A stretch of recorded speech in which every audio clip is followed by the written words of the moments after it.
Welcome to episode 58 of the Filmumentaries podcast. This is Jamie Benning here in my little office in southeast London. If you're listening to the podcast for the first time, welcome. Hope you enjoy it. And if you're a regular listener, I hope you enjoy it too, but also welcome back. You know the deal here. We've got about an hour or so of film history chat ahead. Apologies for the lateness of the episode again this month. I've been very snowed under with work and life in general, and a little project I'm working on. But as promised, I'll always get 2 episodes out each month. The next episode will be available tomorrow. If you're new to the podcast, do give the 57 episodes that came before this one a listen. Cherry pick the names that you know, then take a listen to the rest. And I guarantee that you'll find something of interest. You may also like to visit vimeo.com/filmumentaries, where you'll find many, many hours of my behind-the-scenes film documentaries, some full-length like Inside Jaws and Raiding the Lost Ark, and some shorter like the Robert Watts one or the Dave Barclay or Ivor Powell ones. So this is a very independent podcast. It is just me, my laptop, and a guest. So if you enjoy my work, do consider supporting it by visiting patreon.com/Jamie Benning. That's JamieBenning. Patreon is a really great platform for creators like myself who want to retain control of their output. And I make this for me, really, and people like me, hopefully you listening right now. And so far, there are about 100 of you helping to support the podcast, picking the various tiers that are available. So you can go for like a $1 tier or a $3 or $5 tier, and then you can get a poster if you go higher. There's even a $20 tier, and I have 2 people. They give me $20 a month for this podcast. So thank you to everybody that contributes, shares, posts, reviews, all of that stuff. There's a good bunch of you on Twitter as well that I have good conversations with about all the stuff we love in the behind-the-scenes world of filmmaking. So for this episode, I have somewhat of a kindred spirit by the name of Alexandre Poncet. He's a Frenchman, as you may have guessed from my amazingly accurate accent there. Alexandre. He is, like me, a lover of behind-the-scenes stories, and he and his friend and business partner, Gilles Penso, have created a trilogy of documentaries about heroes behind the scenes. One called Ray Harryhausen, Special Effects Titan. A second one called Creature Designers, The Frankenstein Complex. And a third one, the most recent one, called Phil Tippett, Mad Dreams and Monsters. I only recently became aware of their work, and I was very much inspired by it because as you may know, I'm in production on my first proper documentary with my pal Paddy Tyndall. We've been working very, very hard. We've had a bunch of meetings with producers who think they might be able to sell it for us, one here in the UK, one in the US. And we're just trying to work out what to do at the moment. It's an absolute minefield. We're going to have to find some money to invest in it. Even to get it to the Kickstarter phase is going to be difficult. It's going to be expensive, but hopefully we're going to manage it. And like Alexandre and Gilles, they've achieved this with a really small team as well, and it's quite remarkable what they've been able to do. I'll say no more now. You can find out the rest in the conversation you're about to hear. So here's my conversation with Alexandre Poncet, director, composer, and nice guy. And I'll be back at the end for a bit more jabbering on.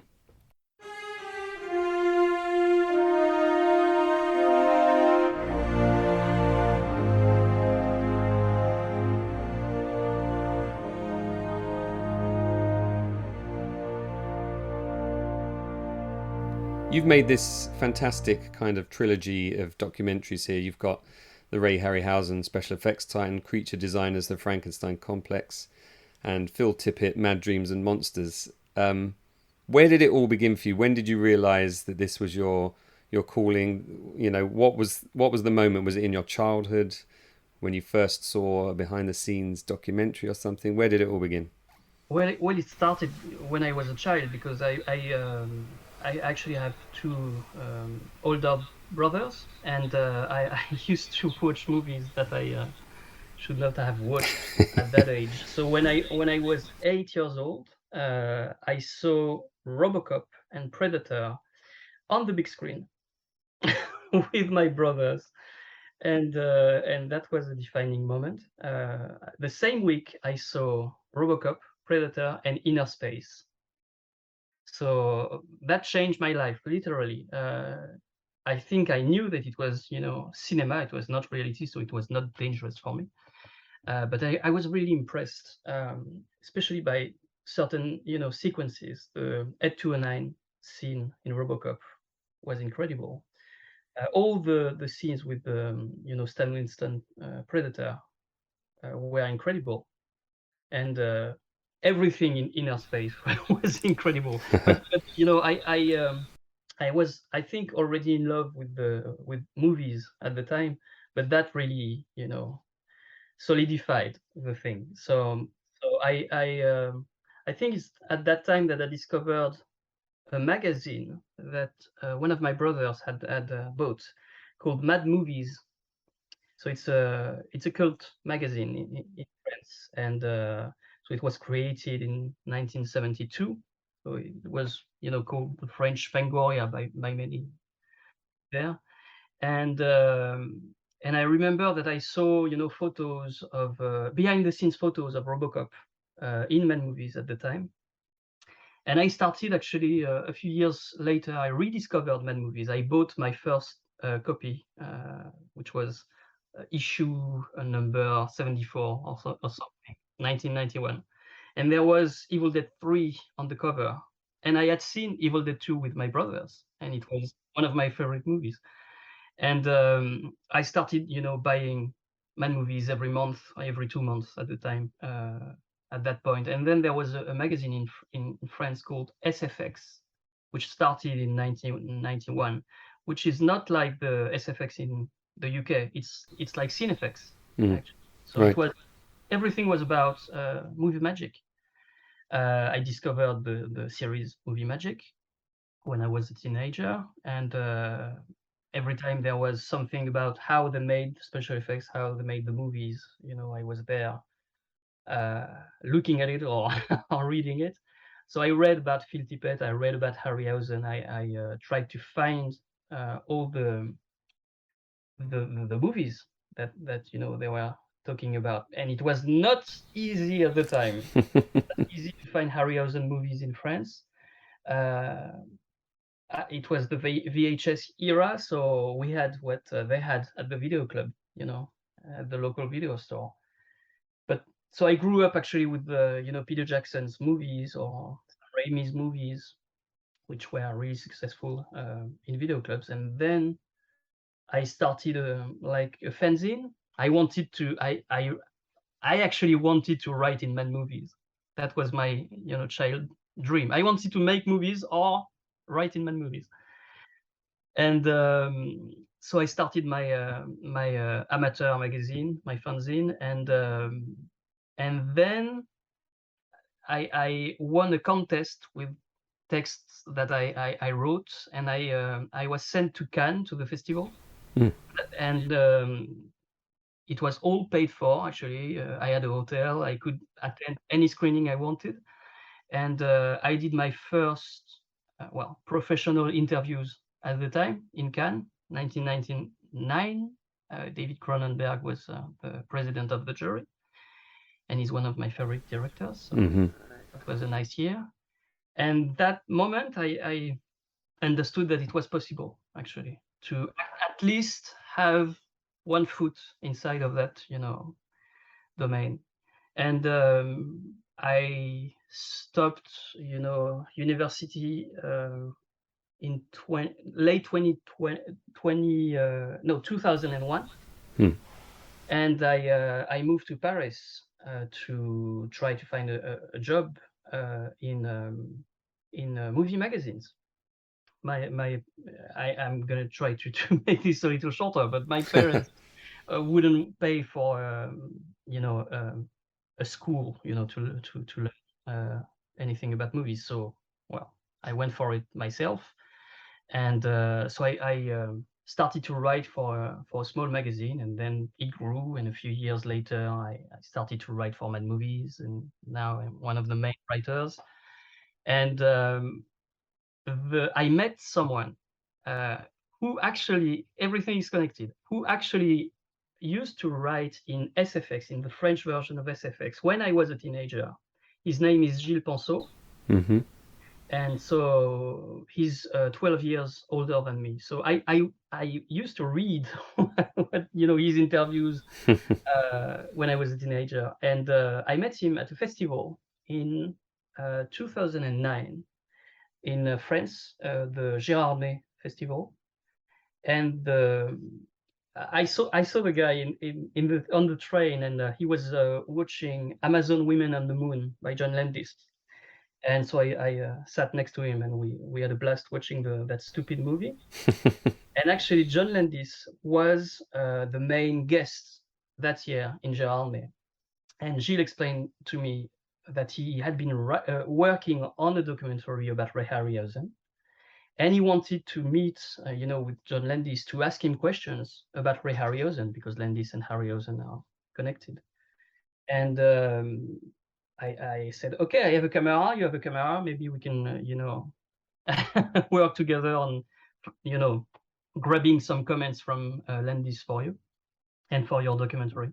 And at the end of the festival, I remember it was 3 a.m. or 4 a.m. He showed me his promo reel, and it was like 5 to 10 minutes. I don't remember really, but it was he had done an interview with Ray Harryhausen, a very long interview in his house, and so there were bits and pieces of this interview intercut with a photo of James Cameron and a quote of James Cameron saying good things about Harryhausen, and then a photo of Tim Burton and a quote, and Steven Spielberg and Terry Gilliam, etc., and then comparisons between Gilliam's movies and Harryhausen's movies, Cameron's movies, etc.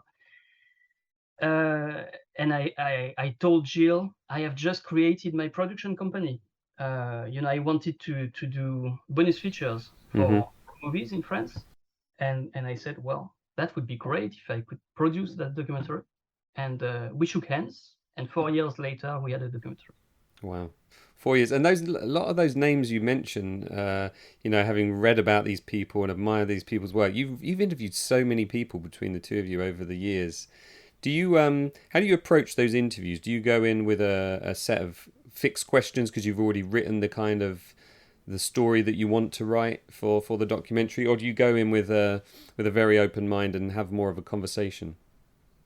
Well, when we start, it depends on the subject of the documentary, but for Harryhausen, the subject is Harryhausen and how he influenced everyone. So the structure was already there when I arrived, because Gilles had worked on it, and what we did is we expanded, on it, and we maneuvered, through the PR guys trying to prevent us from meeting people, and managed to meet the people we needed, and because we were no one at the time, and no one trusted, that documentary.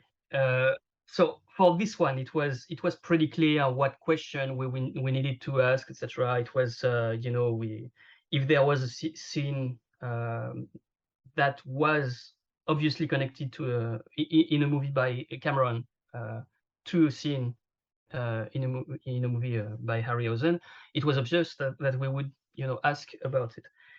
The other documentaries were a little different, especially the Frankenstein complex. That's the different one, and that's the most difficult to structure. And that's why it also took, I think, 3.5 years to make, because we started shooting it without knowing that we started shooting it. So I went to the US in 2013 to promote Special Effects Titan, so the Harryhausen documentary, and I was invited everywhere, at ILM and the Kyoto Brothers, Tippet Studio, ADI, so Alex Gillis and Tobin-Ruff's company at the time, and I had a 5D and a microphone, and so I asked them to do interviews, and I filmed B-roll, of what was happening there when I was there. So I asked them without any preconceived idea of what the story was. Actually, that was research. That was really research. The interviews were what is happening with you, what's your life, what is your, daily life is, what is the work like, how is Hollywood with you, etc. So that was no preconceived thing. I was not projecting anything. I took back all that material to France, and I showed the dailies to Gilles, and we analyzed all the dailies for days, weeks, just trying to find something in there that needed to be told. And it was obvious at some point that it was the whole history of monster creators, not necessarily monster creation, but monster creators, why they do that, and the evolution of the job. And so we went back to do a second session, a second shoot. And then at that point we had, I think, a very rough, cut of what we had filmed before, but we had more detailed questions. Yeah, and you knew what you wanted by this stage, yeah. Because that first kind of looking through the dailies is kind of like running into the woods blindfolded, isn't it? You're It's just overwhelmed by so much. I mean, I've been recently I shot some stuff in for 5 days in LA in February, and I'm still going through the dailies now. I mean, I have a day job and everything else, and a wife and kids and everything, so all those things come first. But just that overwhelming sense of you kind of get lost in just this mire and plowing through it. What do you find is the best kind of technique that's worked for you to kind of begin to focus? Is it grabbing those little, noting down those little sound bites that kind of feel like they have a meaning to them, and then kind of drawing threads between them, or is it something that just slowly reveals itself over time? so when we look at the dailies, we try to isolate themes and topics, and then so we actually have a rough cut, well, actually an extended cut of every interview, and we cut them, according to certain topics and themes. And at some point, uh, even when you don't try to do it, some interviews will be connected. Mm. So you isolate those pieces and put them together. And people say that editing is like a jigsaw puzzle, but it's not. It's like a Lego set. Yeah, it's a 3D puzzle. Yeah. It's like something that you don't have, any guidelines. You are going to tell the story that you're going to tell, with the material that you have. Mm-hmm. Same material, someone else will say something completely different. Yeah. Not that there's different realities, but there's different points of views, and so when you analyze, a set of dailies, maybe I will analyze it differently, and so you have to find something that is not too much of your point of view on the story, but also something that is engaging for you. Mm-hmm. That the thing that that you want to say means something to you, because you're going to spend a lot of time Yeah. doing it. Yes. And well, actually, there's no commissions, for our documentaries. It's they are actually financed thanks to the money earned on the previous movie.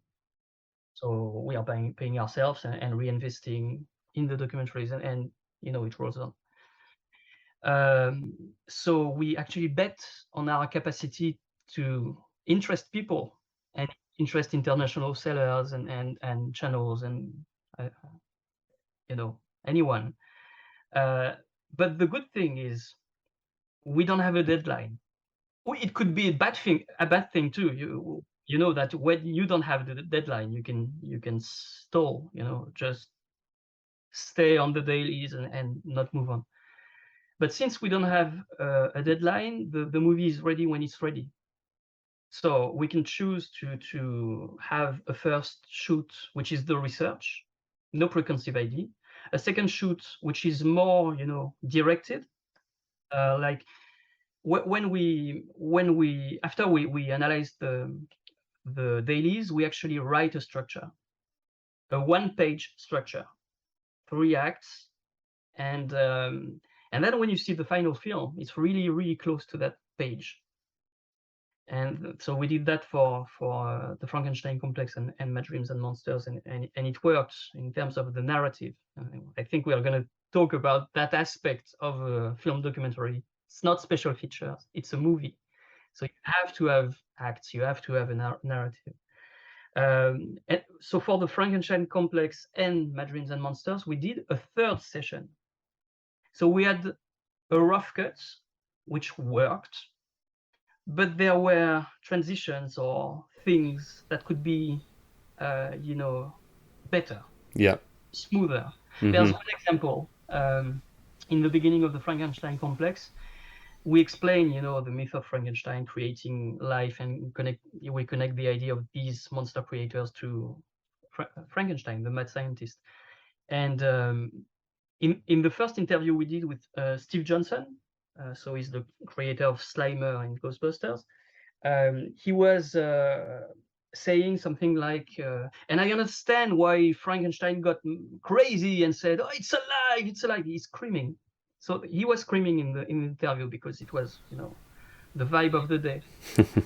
But it's the beginning of the film, and it comes right after the opening title sequence, which comes right after a prologue or prelude, short prologue. And the problem is the music of the main titles, is bombastic. It's like really strong. And then when we leave the main titles, it's very calm and dreamlike, the atmosphere. And so we re-filmed the interview with Steve, and we asked him to whisper. And I understand why Frankenstein said, "It's alive, it's alive." Because at that point, you have very calm music and a very, moody atmosphere. So that's what you can improve with that, absence of deadline. Yeah, you're constantly adapting the kind of flow of things and the tone of things as well, and I feel that in your stuff. We're clearly both lovers of DVD special features. We've spent many hours, I'm sure, between us pouring Yeah. through these things, but they often, kind of just chronicle something. It's just from here to here, and it's like a linear thing. Not in all cases, of course. But there is a tendency to do that amongst film fans, I think, to kind of who go into filmmaking, to kind of just make it completist. Whereas you guys, you do have that 3 act structure. You clearly have I can go to a point in your film and watch it for 1 minute and know kind of where I am, whether I'm in the beginning, the middle, or the end, because there's that feel to it. How do you go about working on that 3 act structure? Is there a kind of go-to film or a go-to documentary that you kind of look to for inspiration? Well, I don't know if it's documentaries actually. Mm. I think it's something about the narrative, and Yeah. the narrative is a documentary, a book, I don't know, a novel, a short story, um, with acts. Sometimes short stories, like, Shawshank Redemption is a short. um, but we don't try to see our documentaries like special effects, special features documentaries. I love special features. I love movie documentaries, and some are really really awesome, and probably way better than ours. But we don't want. It's like animation. You don't ask someone who makes an animated movie, what's your animated movie that helped you Sure. structure Yeah. your film. It's the same. It's not necessarily a genre. It's a medium. Hmm. Maybe it's a genre. I don't know. I don't want to sound pedantic about this. No, it's, it's it's really hard to, but yeah, we try to, our goal, our ultimate goal is to have a 7-year-old and a 80-year-old, grandmother watch the film and then understand it, even though they don't know anything about special effects. Mm-hmm. And we actually test the movies with audiences in festivals. And sometimes after a screening in a festival, we modify the cut. The first time we screened Special Effects Titan was in I think 1 hour north from London, and it was too long. Mm. It didn't work. It was more complete, Mm-hmm. but it was too long. It didn't work as a movie. Sometimes, you were in the middle of a scene, and we added something that was too specific at that very moment, in the narrative, and it made you too focused on one element, and we needed at that point to have more perspective on the story, and that's something very intuitive. Sometimes maybe it doesn't work for certain viewers, but for us we needed to be smooth and to have an overall view of the story. And for the I think it's for the Frankenstein complex, there was something about Jurassic Park in the middle. We always knew that Jurassic Park would be the climax in the middle of the film. Mm-hmm. Think of the Matrix Reloaded. There's the big, chase scene in the middle. That's 20 minutes in the middle of the film. So they start with the chateau fight, and then there's the parking lot, and then there's Mm-hmm. the chase, and then there's the roof of the truck, etc. That block is the middle of the story, and before it comes like this, and after it comes like that. So it's like I think it's John McNaughton. So the director of Henry. I talked with him about this structure. He told me that every time he receives the screenplay, he opens it at the very middle of the screenplay. And if something interesting happens there, okay, he reads the rest, because it's really climbing a mountain and then going down until the end. So you have to have that arc. That's well, we call it an arc. Mm. And so we did that for the Frankenstein complex. There's a 16-minute long scene in the middle of the film, very middle of the film. So it starts with the Abyss, and then there's T2, Jurassic Park, and Jurassic Park, it ends with the eventual death of practical techniques, and the death of stop motion as a visual effects technique. So Phil Tippett is one of the main characters in that aspect. And we started to work on the cut, on this scene. And then the cut, actually we edited it back and, forth. So the film spread from that scene. Right. And it's not a conventional way to do it, but it worked for that movie, because there's clearly something that happens emotionally in that scene that will impact the rest. Sure. And just after that scene, we had done a very long scene with about Starship Troopers. Just after that, but it was like we had inserted a special feature, Right. about Starship Troopers just after that big sequence. So it was great in itself, but in the movie it didn't work. We removed. Yeah, it's interesting, isn't it, how when you put things side by side, they have this relationship that you didn't previously understand until you saw it there. And doing that thing with test audiences as well. Yeah. Just having that distance from your movie, and kind of, without wanting to get to, kind of, well, I think there's an energy in a room that you can read as well. Oh, you can feel it. Yeah. You can whether it's positive or negative or otherwise, exactly, you can feel that. Yeah. You can even more easily feel the negative. Yeah. Right. Yeah. Energy. And also just having that distance of watching something on a big screen as well, because we're so used to, in the editing process of just having our head down and we're maybe glancing between two monitors and looking at notes. And I physically do it. I was chatting to Walter Murch for this podcast last year, and he edits standing up, of course, famously. But part of the reason he does that is because he likes to be able to stand back and Yeah. take his hands away from the tools and just watch it, as a new viewer. And we do need that distance, don't we? We do need opinions of other people. Sometimes I'll sit here working for like 2 hours on something, and I'll just say to my wife, "Does this work?" And she'll say, "No, you just got to move that over there." And of course, like Of course. Yeah. it's obvious. Because what do you do to sort of make sure you maintain that kind of perspective?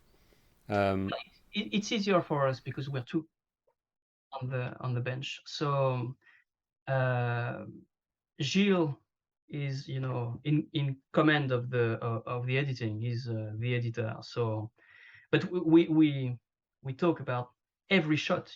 Every cut of the film is important thematically and for the flow of the film. So there's a lot of back and forth. We talk a lot, and we try a lot, and we know each other well enough to not have to end our sentences. He does something, and I said, "But you should." And yeah, I know. So, Yeah.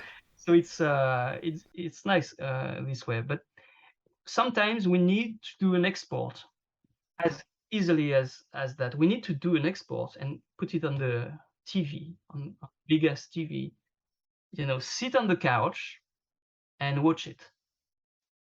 And in the I don't know if you saw the making of documentary that we did on the Mad Dreams and Monsters DVD. There's an hour and 40-minute long documentary. Mm. It's divided by year, and the final year it's all the post-production, and it starts actually with us on a couch reviewing the cuts on the big screen, and it's really important to actually sit through it, even though you know it by heart. You know it by heart, bit by bit, but not the whole thing. Yes. You have to be in the position of the viewer, like you're gonna consume it entirely. So you need to have that perspective. You're right, it's really important. And so we talk, the two of us, a lot, and then we test it with audiences. But you always have to aim at the big screen.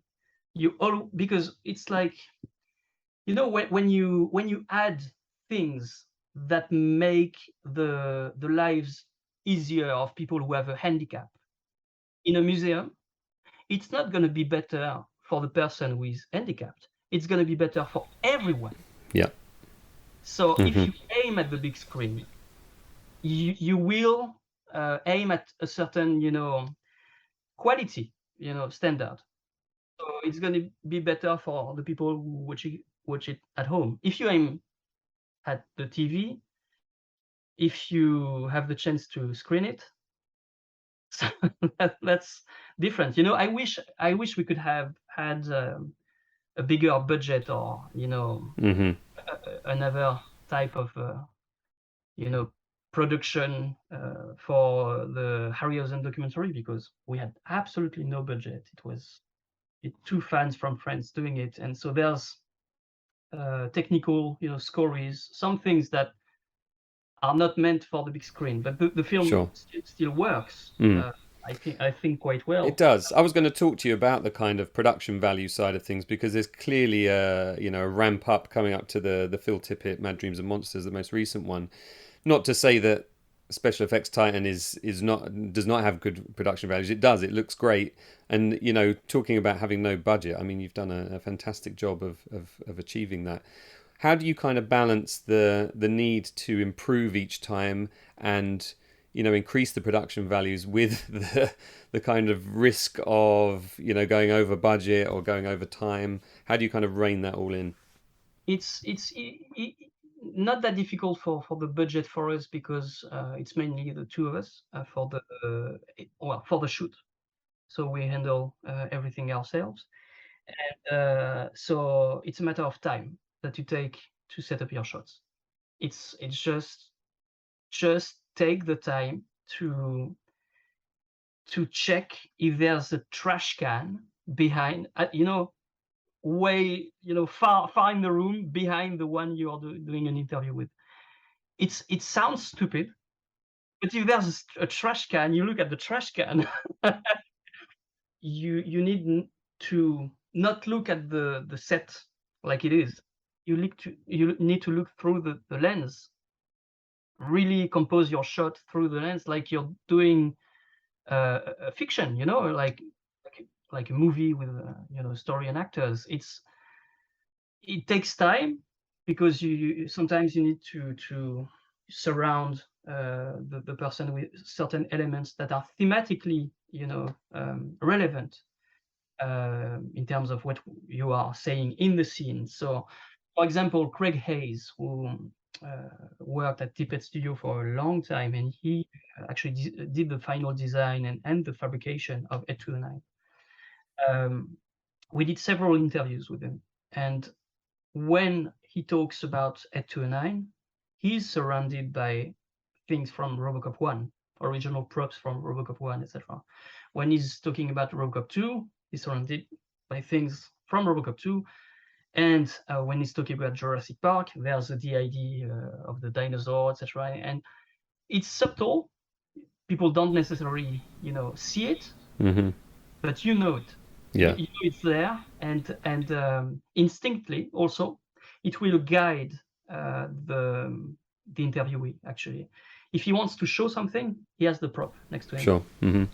So, well, that is possible only when the prop exists. But for the final interview we did with Phil Tippett, so the very last interview we did for the documentary, and we did quite a few. We knew it was the more personal, that was the heart of the film. That was what was not necessarily missing, but we had waited until we asked certain questions, the most personal questions about his childhood, about anything that's personal. And you have to build up that moment when you do interviews with someone. When you do a documentary about someone, you don't start by the most difficult questions. You have to earn the trust. So maybe you start with Star Wars, or maybe you start with Starship Troopers. I don't know. Maybe you start with something that's a little lame, maybe, but you build up, and then at the end you ask the important questions, and at that point he trusts you. So you can shake him a little, and that shot we set up the not necessarily the shot, but the set, actually, the place where I was, for 2 hours, grabbing stuff from everywhere in the house, and we insisted that he had a block of paper and a pencil just next to his hand. And of course, at some points, he talks about his childhood. He says, well, I was different, so I was alone, so I was. Doesn't finish his sentence. He takes the pencil and he draws. So I was always drawing, but he doesn't say it. He shows it. Yeah. That's visual. That's more effective, in terms of the narrative. Yeah. Yeah, and that's a really nice moment. It's a nice touch. Phil is one of those guys that is, has always been fascinating to me. It's a name that I've known since I was like 5 years old.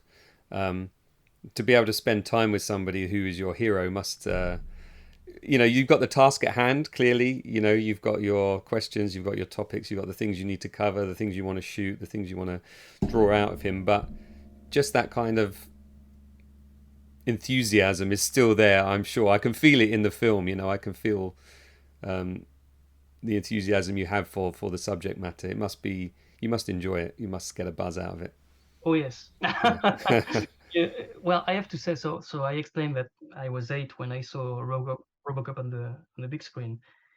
The Return of the Jedi was the first film I saw on the big screen. So he's all over Return of the Jedi. He created Jabba, etc. And the I one of my favorite movie robots is Kane from RoboCop 2. I think it's brilliant, and the stop motion scenes are brilliant. So Tippett Studio and Phil Tippett to me was always, insane. It was the top quality of visual effects, and the walkers in the snow in Empire Strikes Back and Starship Troopers. When Starship Troopers was released, I was 18 years old, and I saw it. We have movies released on the Wednesdays in France, so I saw it on the Wednesday it was released. I saw it on the Thursday. I saw it on the Saturday. I saw it the next Saturday. I I, I couldn't get enough of that movie, and the bugs were incredible. So of course Phil was a god to me. So I I remember when I first met him. That's a long story. I'm gonna try to make it short. I don't know if Go for it. but it's the moment that Gilles and I crossed the mirror, actually, really, in our career, if you can call it a career. I actually found this the other day. I was A DVD or CD, yeah. yeah, that's the DVD of the rough cut of Ray Harryhausen Special Effects Titan, a 70-minute long rough cut that I burned in 2010, and that I sent to the Harryhausen Foundation. So we started the film in early 2009, and I had many contacts, with visual effects, stars, thanks to my job at Mad Movies.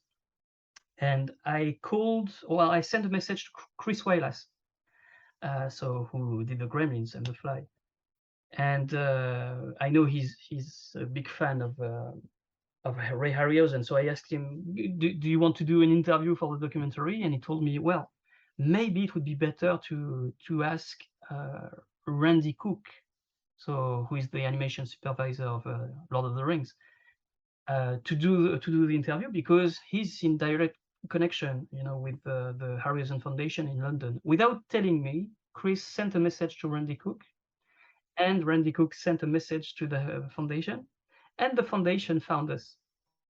So they told us, "Oh, it's great. We learned that you're planning to do a documentary about Ray Harryhausen. Great idea. Maybe we are gonna ask you to give a little percentage to the foundation, to be able to use, well, something that we had already talked about with Gilles." And we told him, of course, but don't you want to see what we've got? We have a rough cut. Oh, okay, send it to London. I sent it, the DVD, and no news for 6 months. Huh. So I think it was in April 2010. No, it was in April 2010. We went with Gilles to see a press screening of the Nightmare on Elm Street remake, which is terrible. So it was depressing, and we were even more depressed because we had met with every broadcast channel in France, and we had no, from everyone, for a documentary about Ray Harryhausen. They didn't know Harryhausen in France. They didn't understand the project, and we said that we had Tim Burton, Terry Gilliam, and Peter Jackson, etc., and they were not interested, which felt weird. And out of the blue, when we went out of the Nightmare on Elm Street screening, we received a message from the foundation, and they told us, well, at last we've had time to watch half of the rough cut. And it's brilliant, don't you want us to join produce the film, and you could have access to all the collections of Ray, to all our contacts, in Hollywood, etc. Amazing. That's the best email. Yeah. After 6 months, that must have hit really hard. Yeah. With so many no's from friends. And so they added, actually, you haven't heard from us in 6 months because we are working, we are planning Ray's birthday, 90th birthday, in London for, June. Come over in June. We're inviting you to the birthday and to the party. And so we we bought train tickets, and we arrived in June. And there was an exhibition in the British Film Museum that was about to open at the time. It was about to open, 4 days after that, something. And we had an appointment, at the British Film Museum to meet the guys at the foundation. And we entered. we felt that, no one would take care of us and two French guys. They would forget about us. They grabbed us by the shoulder. Yeah, come to the exhibition, which was not open. We enter the exhibition. It's empty, and there's Rick Baker, Dennis Muren, Oh my Ken God. Raston, and Phil Tippett. Wow. And Phil Tippett's And what? Sorry. and Phil Tippett's daughter. Yeah. And Rick Baker comes to me and says, "Hi, I'm Rick." That's so weird. and that's the first time I met with Phil. And that night there was a big event at the BFI. Again, we thought that we would be left aside, but they actually grabbed us again by the shoulder, guided us to a very tiny room while hundreds of fans were waiting, behind lines. And in the room there was Edgar Wright, Nick Park, Peter Lord, Peter Jackson was there, John Landis, etc. Terry Gilliam was there. So we we were given a cup of champagne. Tick, tick, tick, tick, tick. We were given a cup of champagne. Simon Pegg was there, I think. Andy Serkis. Weird, surreal, real day. And I think 2 days after that, we signed a contract with the foundation. Amazing. It's amazing, isn't it? Once you get you're into that, you're through the door, this world kind of reveals itself to you. Yeah, that's fantastic. What a story. Oh God, Yeah, I can it's imagine really weird. Still today, it's hard yeah. to believe. It's like I made this up, but I have a photo of Gilles with a cup of champagne, watching, I think, Nick Park and Peter Jackson talk together. Amazing. Oh, that would be a great movie.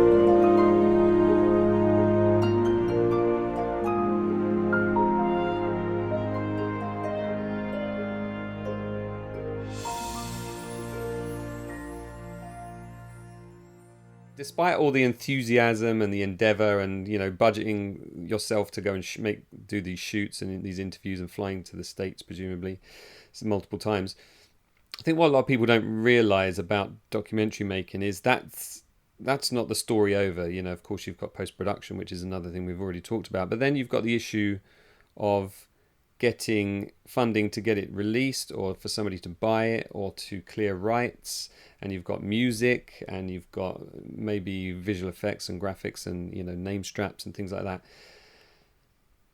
That is probably the bigger hurdle in many ways, and people don't really appreciate. You're able to talk a little bit about some of the hurdles that you've come up against, or the brick walls you've come up against. Yeah, well, to us the look of it, is very important. The sound of it is very important. So post-production is a battle.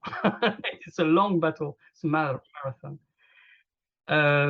We have worked with a company in France. They specialize in main credit sequences for big movies. They did The Artist or OSS or Intouchable, with Party. And they also do some visual effects for us. But the opening titles, the end titles, and all the the names, the credits, etc., that appear on screen are as important as anything else, especially for a documentary, because it's part of the DNA and the personality of the documentary and what it has to say. For the Phil Tippett documentary, we wanted it to be not geeky. We wanted it to be arty and classy, because that's why we actually did the poster, the Da Vinci poster that Paul we did, because we didn't want to say it's a movie about a visual effects artist. We wanted to say it's a movie about an artist. Yeah, and you've done a very good job of that. I have to say that artwork is fantastic. It really The does draw you in. Yeah. the artwork is incredible. Paul Louis, so he's the layout. He's one of the main layout animators of the Simpsons, and we met him at Monsterpalooza. Well, a while back.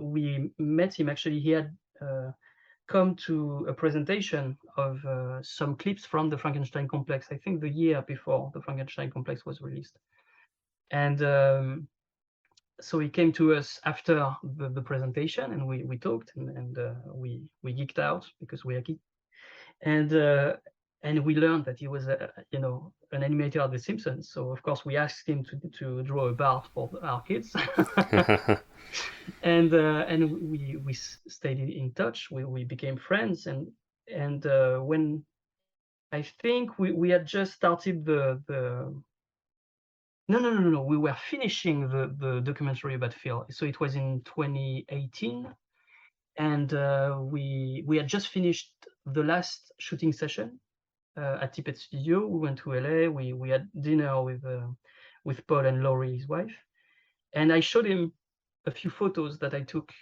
during one of the stop motion sessions, because we did stop motion for the documentary with the original props. And one of the photos looked like Da Vinci. It really was Da Vinci, reincarnated in a stop motion artist. And we started to play with the idea actually, and it was like a guide. He took a piece of paper, and he drew like a rough version of what a Da Vinci portrait of Phil Tippett could be. So you could have the armory, around it, and you could have animal research version of the T-Rex, etc. And every inscription would be in Latin, but backwards, because he would write backwards, and every line would be left-handed because he was left-handed. And so we played with it. You can see that in the making of. We played with it, and it was the poster. The poster was there in 15 minutes, and then we said, the poster is the idea is so good, we actually should include it in the film. So we decided, and I think it was never done before, we decided that the end credits would be the creation of the poster. We would animate, things like Da Vinci, and the final frame of the film would be the poster. And that's what we did, and it took months and months of animation and additional drawings. Paul did many drawings for the end credits, and the music I composed it, for the documentary. So there's a very specific music for the end credits. So yeah, that's a lot of work. And then when you also have to fix, well, you know probably, but you have to fix things that you messed up during the shoot. Mm-hmm. We all have experience about that. For example, when you use a 5D, when you have neon lights in front of a 5D, it's really hard to not have the flicker. Mm-hmm. The flicker. And so when you have that, either you find a way when you shoot, or you fix it in post. So we had to fix it in post for the Frankenstein complex, and it was one of the main important interviews. It was with Rick Baker. It was in his studio, which doesn't exist anymore, and there was a big backdrop, backlit with neon light. The whole backdrop was like this, flashing away. We tried. But we managed to find a way. We actually keyed uh, the Rick Baker's face and shoulders, etc. And yeah, that's a lot of work. You don't see it, but But you would see it if consciously, it wasn't yeah, repaired. Yeah, yeah, you would see only this. yeah. And when you've got to the point where you're happy with the documentary, you know you've got through post, you've got through the animation, or at which point really? My question is, at which point have you managed to get the distribution deal? Has that been early on in the process, or has it differed throughout the different projects? For for Harryhausen, it was the last year with Arrow. But it was mainly in the UK. And then we found other buyers, but we didn't have an international seller. For the Frankenstein complex, that's a good question. I think it was midway through, halfway through. We found Le Pacte in France. We were approached after the Harryhausen documentary by many international sellers, actually. So that's the thing also. You do one documentary and then people get to you. Yeah, it has that momentum. Then they know who you are. You've proven yourself, and yeah, Exactly. The doors open and then they want to be on your side before it's hard. But so we signed with Le Pacte, which is a very big international seller, and we immediately signed again with them on the Mad Dreams and Monsters, the Phil Tippett story, from the very beginning. But I also negotiated certain things with them. Le Pacte didn't have a big enough advance, MG, or they wanted actually to distribute the French Blu-ray and DVD, but they didn't want to add anything, on top of what they had planned for the MG of the international sales. So I kept the rights for France and Belgium for the Blu-ray and DVD, and I sold them myself to Carlotta, which is the French Criterion. So we are quite lucky with this. And Carlotta now they're following us for every project. And what I love with Carlotta is you really have people in front of you that love movies and they love special features. And we have loads of special features for our movies. So and they can commission new artworks and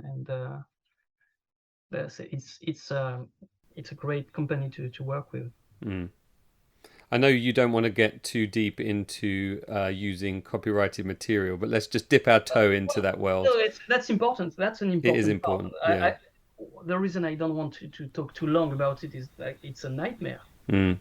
It's the most difficult part of the whole process to me, and the more emotionally painful, because you have to realize that we're two little French guys handling copyrighted material that belongs to huge corporations Yeah. led by lawyers and etc. And there's a lot at stake actually for Mm. them. So I was brave enough or stupid enough to call them because fair use is an option that you can go with. Fair use, it's you're using the copyrighted material in a certain way in your documentary that it doesn't degrade the image of the thing that you want to talk about, Mm. and the way you use it is relevant to what you are saying in the documentary at that very moment. So it has to be verified shot by shot Mm-hmm. in that aspect, and you have to pay a lawyer. That lawyer has to Yeah. write a letter. You have to have a budget for this. Yeah. Well, this is Use the thing that people not don't realize about fair use. People think, oh, you tick this box, tick that box, and then you can use it. But you still have to go through the legal process, which is an expensive process to not come free. to that agreement. Yeah. Mhm. And so I I saw what fair use was, in terms of cost, what that would cost to do it. And there's a blurry line in France, actually, because we have authors and we have authors' rights, and it's not about corporations anymore. It's really about the authors. So fair use in France, it's tricky. That's blurry. We don't have a very clear definition of it. We don't even know if it exists actually at all in France. So the solution was to go to talk to the studios directly. You have to know that as soon as you have started to talk with the studios, you cannot use fair use anymore. So it's a choice that you have to make. At the very beginning, will you go with the fair use option, or will you go with the legal copyright agreements option? So I went with the second one. So I started to talk. The Harryhausen documentary was easier because I didn't handle it personally. The Harryhausen Foundation handled it, right? And most studios agreed to do it, and they agreed on the most favored nations agreement, which was something is agreed on by a studio, and the other studios have to agree on the same thing. If someone asks more money, everyone will ask more money, etc. So you have something that can be raised at some point. So if you also have to make choices, if a studio doesn't agree to give you the thing that you expect, maybe that can change your editing. And it did actually with one studio on Special Effects Titan. We removed all the clips that we wanted to use, and we used different things, different solutions. When you have a problem, you have a solution. For the Frankenstein complex, that was the most difficult. I think I worked on the copyright agreements for 9 months. And you have to understand that, well, you're in the UK, I'm in France. So when you start talking with people in the US, you start in the evening. They won't reply until morning. So you actually start a conversation about big money and big risk, go to bed, have nightmares about it, get up. While you're just waking up, you're reading the reply. It's a nightmare every day. And for 9 months. For 9 months, I don't know. Well, my wife supported me actually a lot on this, thankfully. But I don't know how I did it. But the budget I ended up with was good and not more expensive than fair use. We actually have something also that I think we've been criticized a little about this in the Frankenstein complex. We have very short clips of the that we talk about.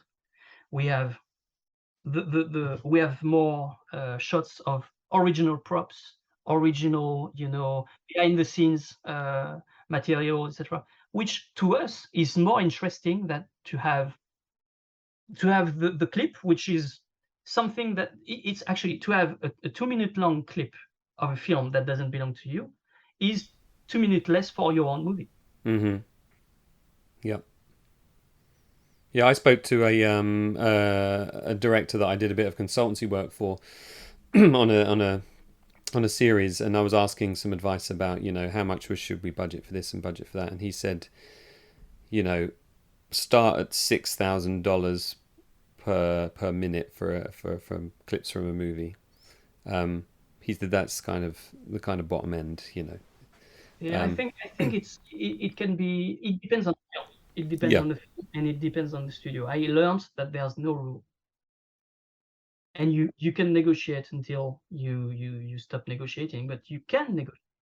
You can explain the purpose of your project, and you can explain that it's going to be good for them. And sometimes you talk with great people. I can talk about Paula Potter at Disney, who was so helpful for the entire process of the Frankenstein complex and Magic and Monsters. She's the best. She's brilliant, and she helped. She actually contacted other people to tell them that she wanted to support our project. So it's not, they're not evil. But you have human people working in front of you who have great responsibilities and a lot to work on at the same time.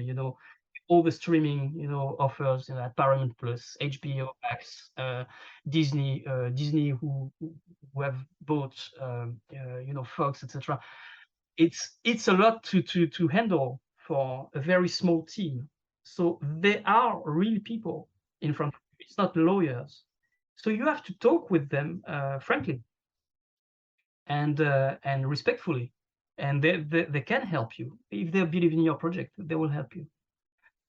Of course, you can not talk with them and go with the fair use, but it's going to cost money also. Yes, But and you might. so sorry to talk about this, but the short clip solution is a nice solution. Yeah, because you could go down the fair use route, but you could end up with a product that's diminished in some way compared to what you could have achieved had you gone through that route. But that is a very difficult decision to make, isn't it? Whether to make the leap and go to the studios or to keep it sort of in house, as it were. You come across as a very nice person and a very educated person, and you're easy to talk to. So I'm sure a big part of this is about creating relationships with people where you create a relationship of trust, and then you've got that kind of shorthand with each other should another project come around, or it might be they tell their colleague who works at another studio, because people jump around studios all the time, don't they? So it's definitely worth not burning any bridges along the way. Exactly. Yeah. But it's a long and painful process, but you have to focus on the people actually you talk to. So that's what I have to say about copyright. Yeah, let's draw a line under that there. That's my line on that. No, that was great. One of the people, one of the things I did want to mention is that I want a bigger audience for your stuff because it's great, and even me here, only I don't know, a few hundred miles away from you right now, I didn't know that this Phil Tippett documentary existed until like 6 months ago, which kind of blew my mind because I thought it should have been on my radar. Why was it not on my radar? And I'm sure there are people listening to this podcast going, hang on a minute, I don't know these 3 documentaries. Maybe because of distribution things or, I don't know, promotion in different areas. But how can people currently see your films? Where can they find them? And in what form? Well, the thing is with us, you're sure that you're going to find a physical release somewhere, because that's the condition. When I work with the international seller, I say I, not Gilles and I, because I'm the producer on this. So I'm the producer, and we both co-direct, and I read the music, he edits, and then we have people who work with us. But when I work with the international seller, I'd rather have less money, for an MG, and be sure that there's a physical release. Because when you sell it, it's nice to sell it for big amount of money to Netflix or anyone else, but most of the time it's exclusive Netflix, and it prevents the existence of a physical release. And what you end up with is there's a tiny photo of the film in the back catalog of the streamer, and when the rights are over, your film doesn't exist anymore. And that's tragedy to me. I have shelves filled with DVDs and Blu-rays and 4K, and it's not because I'm a collector. It's because I care about this, and this is going to disappear. The history of cinema. What will remain when when you don't have internet anymore? Of all these movies that have been exclusive to the streamers, all these documentaries, great documentaries that have been bought exclusively by streamers. we have the chance. Carlotta released this, I think 2 years. Describe what you're holding up as well, because people are listening So as well. that's a box set of our 3 documentaries in Blu-ray, and it's filled with hours and hours of special features. There's a new artwork with Phil Tippett and Ray Harryhausen. Well, Phil Tippett and Ray Harryhausen in front of the hands of the creature of Frankenstein, and it's great. You can hold it, you can put it on your Blu-ray player, and you can watch it that way. And I think it's better this way. I'm a big defender of physical releases, especially for small movies, indie movies, etc. So we have the Harryhausen documentary, the Frankenstein Complex, and the Mad Dreams and Monsters, Phil Tippett documentary, released on Blu-ray in France. So they're available. I don't know if the Harryhausen one is still easily, easy to find, but the other ones are easy to find. The films are in English, so it's easy to watch for people who are not, speaking French. But we also have, we have the Harryhausen documentary in the UK, released by Arrow. The Frankenstein Complex was released on DVD in the UK by Studio Canal. They were the first ones who actually released the film, and it was insane. They didn't want a Blu-ray. They paid a fortune for it, but they didn't want to release it on Blu-ray. They were supposed to call me. I think I was somewhere in the south of France with only my laptop, with me, and they called me. We're finishing everything in 5 days. What? That's the first time we talk about it. And I had in my laptop, I think I had 2 or 3, short internet, featurettes that I could send them. And Guillermo del Toro, which is another crazy story, but Guillermo del Toro hosted a screening of the Frankenstein Complex in Montreal that week. So he did a Q&A after the screening of the Frankenstein Complex, and they filmed the Q&A. So they sent the Q&A to me, and I sent it to Studio Canal. But I didn't have time to edit it, so it's like an hour filled with small moments that I would have removed. And then I actually recut the Q&A when I did the real special edition with Carlotta. Shorter but more effective, and no hesitation in the questions, etc. Also, I think it's there. Music Box Doppelganger last July, so not July 22, but July 21, released a box set with the Frankenstein Complex and Mad Dreams and Monsters together on Blu-ray with a disc of extra features. So it's about 14 hours of content. I'm buying it the moment we start this conversation. There's also the original, Mutant Land and Prehistoric Beast short movies by Phil Tippett, with audio commentary by Phil Tippett that I recorded. Wow. We did an audio commentary with Phil on Mad Dreams and Monsters. Oh, you did? Cool. We did. That's for this release.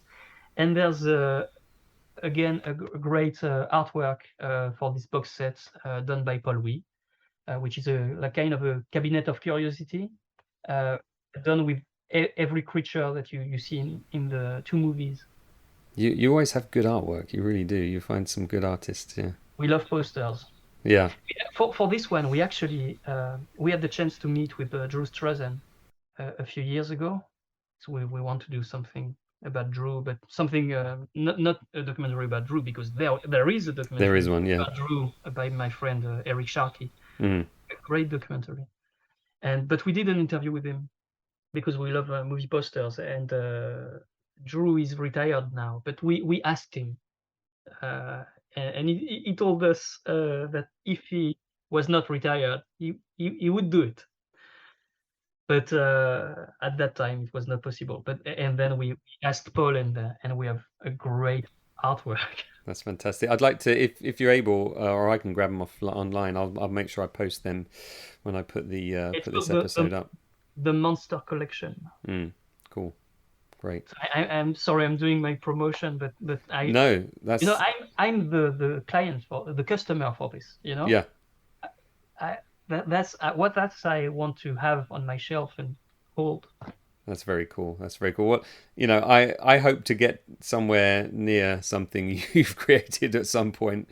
As I said, I'm working on this documentary right now, and it's just kind of overwhelming at this stage. So it's been great to talk to you, and great to get some good advice, and great to kind of explain what goes on behind the scenes with these things, because I think a lot of people just don't appreciate the complexity of what it is that you do.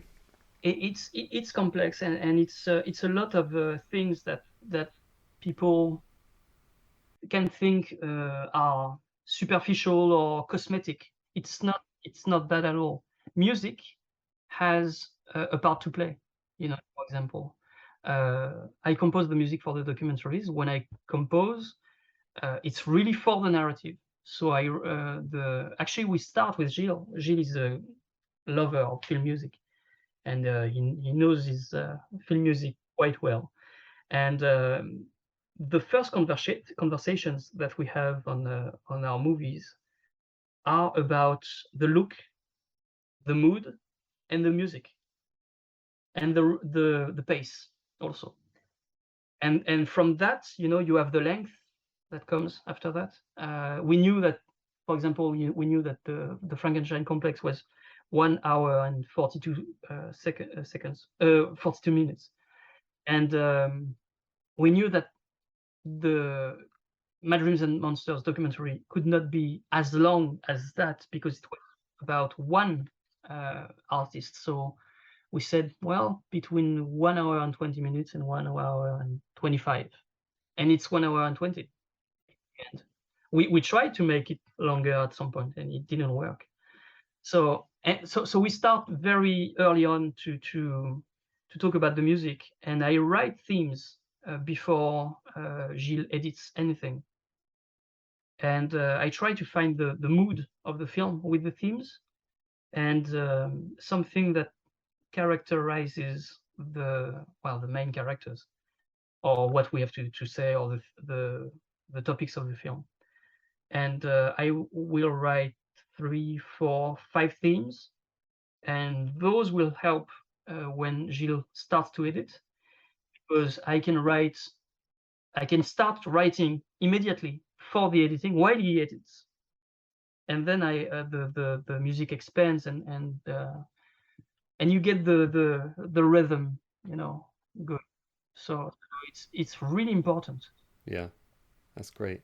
And we should also mention that you're not content with having released these 3 documentaries in, multiple different releases with commentaries and different extras and things. You've also got a Phil Tippett book Yeah. coming.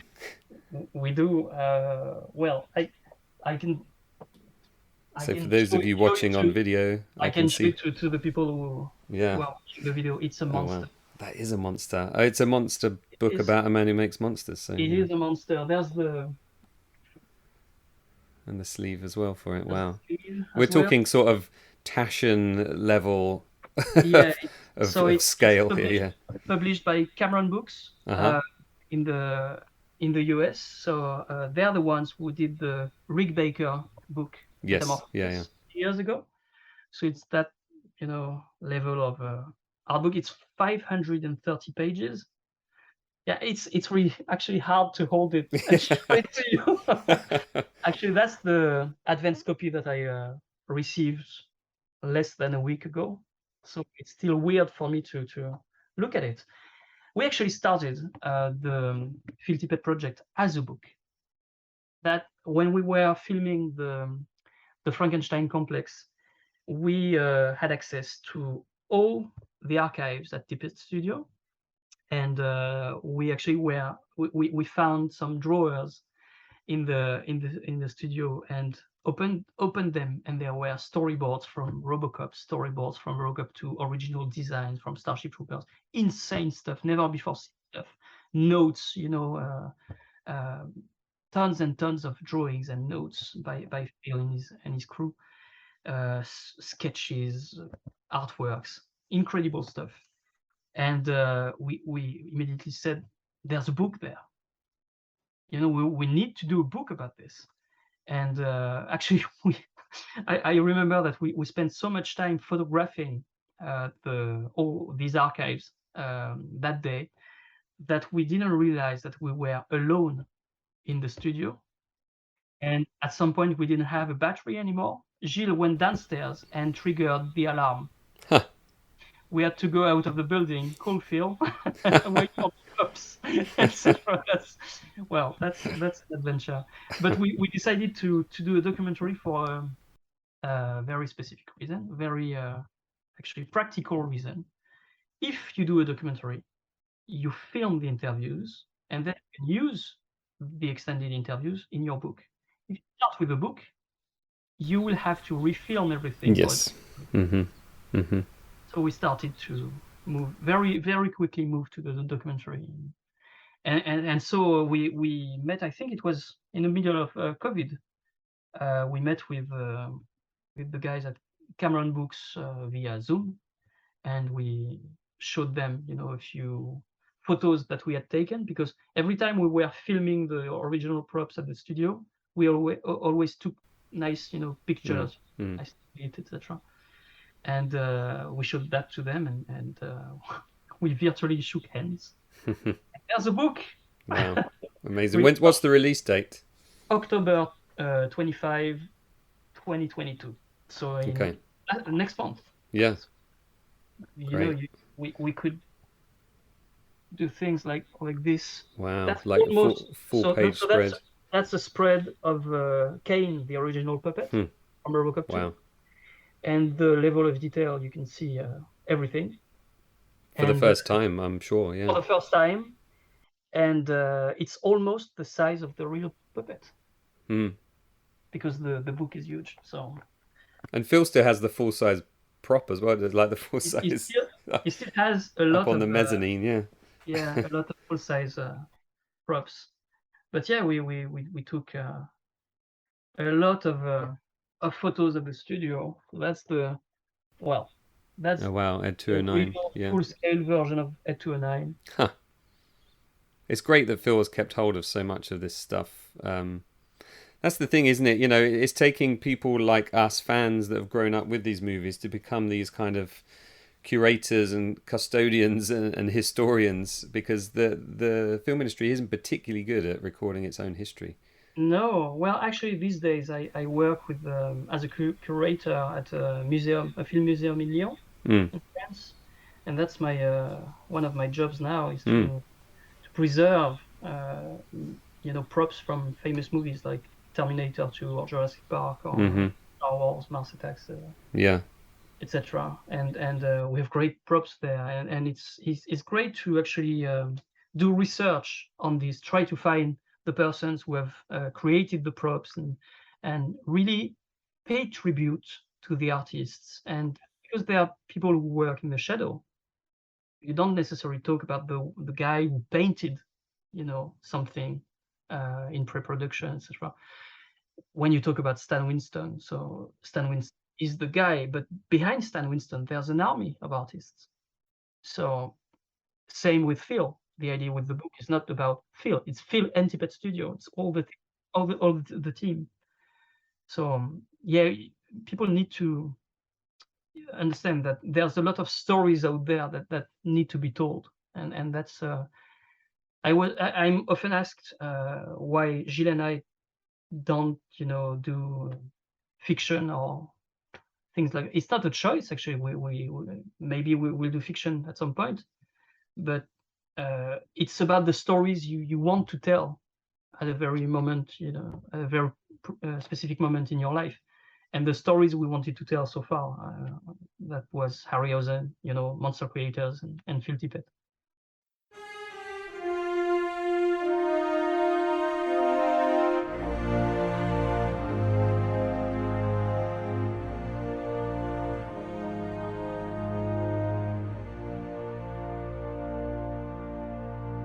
Well, I hope you enjoyed my conversation there with Alexandre. I appreciate you giving your time and imparting some of your experience to us, and I look forward to your forthcoming documentary about animation, I believe. So everybody keep your eyes peeled for that. I'll put some links in the show notes to the places that you can find the documentaries that we were talking about.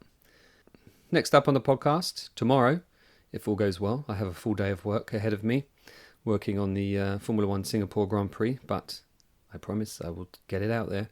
The guest will be Ryan Condal, showrunner of House of the Dragon. As well as writing and exec producing that show, he's also a complete film nut, just like me and you. And he also has an incredible prop collection. As well as that, he's a co-host on a podcast called The Stuff That Dreams Are Made Of. He co-hosts that with David Mandel, who was a guest on this podcast, episode 57. And it's really nice to chat to Ryan. Apparently he's been a fan of my Filmumentaries for years and has listened to all the podcasts. He's been listening to them on the way to the studio to shoot his show, which kind of blows my mind a bit. So that will be out in the next 24 hours. Thanks for joining me, and I hope you can do so for the next episode of the Filmumentaries podcast tomorrow.